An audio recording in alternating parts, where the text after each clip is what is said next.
So today I'll be covering the best workout split if you're a remote worker or somebody that's limited on time and still wants to make gains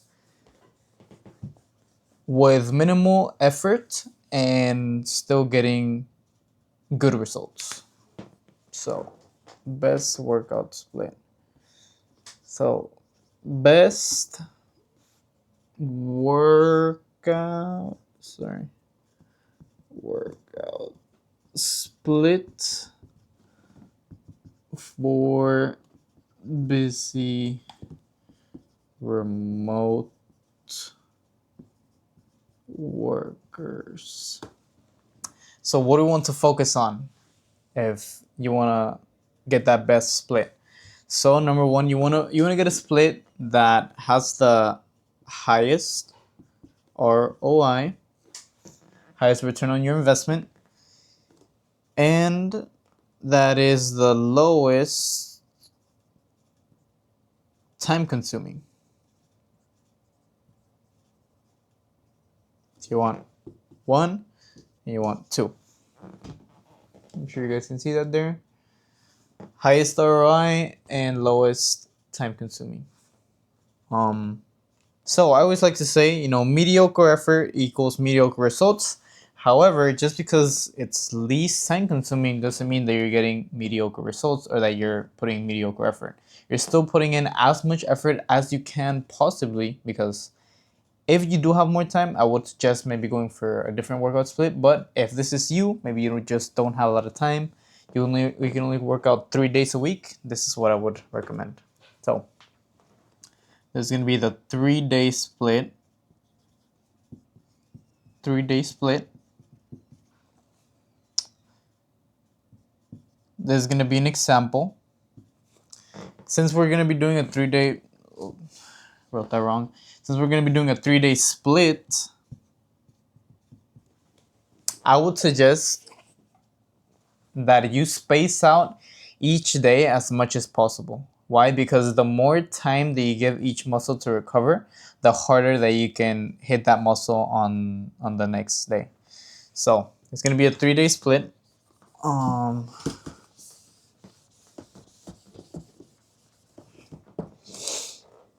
As an example, since we're doing a 3-day split, what you want to focus on is that you want to hit every single muscle 2 times per week. And this is sometimes something a lot of people get confused about, right? Is that how do I do that if I'm only working out 3 times per week, right? Like it might seem impossible, but no, you can do a lot in a single workout as long as you're efficient. So since we're doing a 3-day split, this is what you're gonna do. One day will be first, second, and third day. First day will be a full body, right?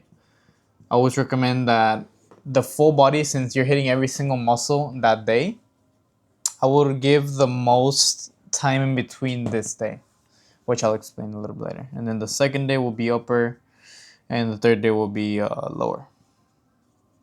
So you're probably going to be spending most of your time in the gym on this day, right? Or if you're hitting a home workout on this day, right? So the best way that I would space this out, but this is going to be up to you because everybody's schedule is different. Example will be Monday, I will do my full body. That way I have Tuesday rest, Wednesday rest. I have a whole 48 hours, so actually 72 hours before I hit my upper body again on Thursday. So upper. And then Friday will be another rest day. And then I suggest here you can do lower. And then have Saturday and Sunday as another rest. Now, why do I space it out like this? Because this gives your lower body, which usually takes the longer to recover, at least 2 days in between, even on this one, right? On full body, you're going to be hitting everything. You're going to have 1-2 days, and then you're going to hit upper body, so that's still going to be recovering your legs. and then resting a day, resting again, and then you're gonna hit lower. Basically, you're gonna have 4 rest days before you're having to hit legs again, and then after that it's 2 rest days, and then you hit that again. But this way, you're giving your body enough time to recover completely before you hit it again, and another 48 hours. More than 48 hours is gonna be already enough, right? And that's actually Saturday, Sunday. So yeah, it would actually be 72 hours before you actually are in the gym hitting full body again. This gives your body enough time to recover, as well as enough time to actually stimulate muscle growth if you're properly engaging each muscle in every single day that you go to the gym, right? So since it's a 3-day split, I'm gonna give you guys an example of what that would look like. So let's say you go with that routine, or you can switch it up however you want. Maybe sometimes you work 3 days completely. You don't have time to hit the gym those 3 days. Maybe you should put that full body before those 3 days so that we have those 3 days of rest, or you switch it up however you want. Everybody's different. But that's how I would space it out if it was up to me. On that full body, this is what you're gonna do. Full body, you want to hit every single muscle twice per week to make your gains as efficient as possible.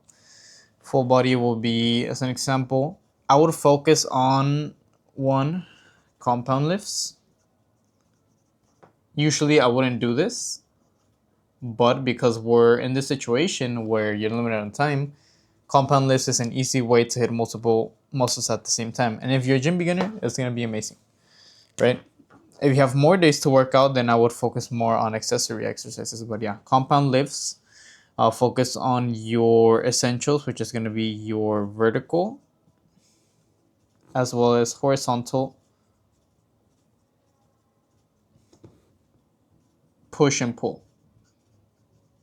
For those of you that don't know, push muscles include your chest, shoulders, and triceps, because they contract whenever you're pushing, and your pulling muscles will include your back and your biceps, because they contract when you're pulling. By doing this movement, you're pulling something towards you, and by doing this movement, you're pushing something away from you, and your chest, your shoulders, your triceps are contracting. You get the point. But yeah, so focus on this. For example, full body, even though full body will be the day that you spend most of your time in the gym, if you can, I would make this at least a 2-hour gym session. Make it maybe 1 hour, an hour and 30 if you're just a beginner. You don't want to overdo it. But if you've been hitting the gym for a while and you're just trying to be efficient, do that full body. On that full body, what I want you to do is do your compound lifts. Squat, bench, deadlift is okay, but I wouldn't put the deadlift because I feel like that's way too fatiguing for the return that you get on that. So an example of this would be, on that full body, do your bench, and then your your bench press, as well as your squats. And although bench press is only a pushing movement, of course, you're not going to be hitting biceps or back with that. This is something that you should never take out, because either way, you're giving your body enough time to recover from these compound lifts. Now, vertical push and pull examples would be, vertical push is going to be your shoulder press, and your pull is going to be your lat pull down, or your pull-ups if you're working out at home. Horizontal push is going to be your bench press already, but you can add something else if you want more volume. Maybe you're wanting to grow your chest a little bit more. Like, I would put an incline press here, because although it's not 100% horizontal, it's still considered a horizontal pushing movement. It's still going to hit your chest, and usually the upper part of the chest is what's underdeveloped. Incline dumbbell press, incline dumbbell. And then your horizontal pull is going to be your rows. As long as you got these covered, so it's going to be 1, 2, 3, 4, 5, 6. That's already 6 exercises in your routine. It's going to be quite a good amount of volume. I would add in a little bit more on this day because it is a full body. Of course, you have to completely hit every single muscle. But this is going to be already more than enough to start seeing the gains, as long as you're adding the principles of progressive overload, and of course your nutrition and your recovery is in check. But that's something for, you know, everybody else to figure out. I have a guide on a blueprint on what to focus on if you are limited on time when it comes to your nutrition and your recovery. I go over that there, but this is just the best workout split that I would suggest you do. On the other days, on upper and lower, you're not gonna spend so much time in the gym, but you can still add in, you know, similar exercises, but I would suggest switching it up, because train each if you train each muscle in different angles, you get stronger in different ranges of motion, different angles, different machines, different all of that. You're gonna see that muscle fully develop, not just on one side, not just on one part of that muscle, because of course, the chest has different parts, just like the bicep, the tricep, all of that. So it's just, you know, on upper body, you're only gonna be doing upper body movements. Do the same thing, right? Add your lat pull down, your shoulder press, incline dumbbell. All of these you can do on that day. Just take out the squats. Maybe take out the bench press, because that is a compound movement. It is very fatiguing. But yeah, just base yourself off of that. Always have your vertical push and pull and your horizontal push and pull.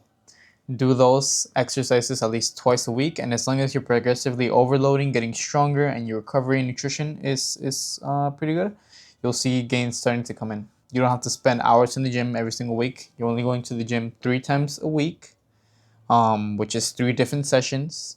One of them is 2 hours, the other one is an hour and 30, and that's it, right? A lot of people will say, well, 2 hours is too much. You can start with just an hour workout, maybe just do with less volume. But as you progress, you do want to do that, because you are basically giving your body a long time before you hit that same muscle again. So it's okay to give more volume to that muscle. But yeah, if you want a little bit more personalized help, or you think maybe you would want to work one-on-one with me, you can click the description below, apply to work with me, see if it would make sense for us to work with each other, and we can work something out. But yeah, that's the best split, 3-day split for busy remote workers that are wanting to get into the gym and maybe only have 3 days to hit the gym. That's the best way. That's the most efficient way for us to put it. And yeah, focus on your nutrition as well. Recovery is easy, but yeah, if you can aid this with good nutrition, which is just your nutrition, your protein goal, as well as your calorie goal, you're gonna be golden. You're gonna be solid.